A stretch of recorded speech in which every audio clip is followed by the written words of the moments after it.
સુરતના ડબારી બીચ તથા આસપાસના કોસ્ટલ વિસ્તારમાં મરીન ટાસ્ક ફોર્સ દ્વારા સઘન કોસ્ટલ પેટ્રોલિંગ હાથ ધરવામાં આવ્યું હતું.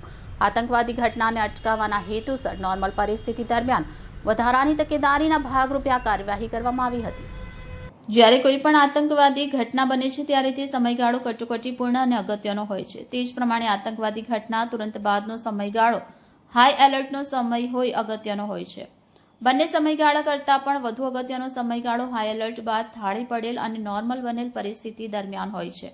કારણ કે આ સમયગાળામાં જો પૂરતી તકેદારી રાખવામાં આવે તો કટોકટીપૂર્ણ સમયગાળાઓમાંથી પસાર થવું પડતું નથી. આ બાબતે ધ્યાને લઈ ડબારી બીચ અને તેની આસપાસના કોસ્ટલ વિસ્તારમાં એટીએસ અને કોસ્ટલ સિક્યુરિટીના અધિક પોલીસ મહાનિર્દેશક શ્રી અમિત કુમાર વિશ્વકર્મા સર તેમજ દરિયાઈ સુરક્ષા અને મરીન ટાસ્ક ફોર્સના પોલીસ મહાનિરીક્ષક શ્રી પીએલ માલસરના માર્ગદર્શન હેઠળ મરીન ટાસ્ક ફોર્સ હજીરાના પોલીસ અધિક્ષક શ્રી એસજી પરમાર તેમજ police inspector M A Jambukiya અને head police sub inspector SB Patel અને મરીન સેક્ટર હજીરાના તમામ મરીન કમાન્ડો દ્વારા સંયુક્ત રીતે આજ રોજ ફૂટ પેટ્રોલિંગ દ્વારા સઘન કોસ્ટલ પેટ્રોલિંગનું આયોજન કરવામાં આવ્યું.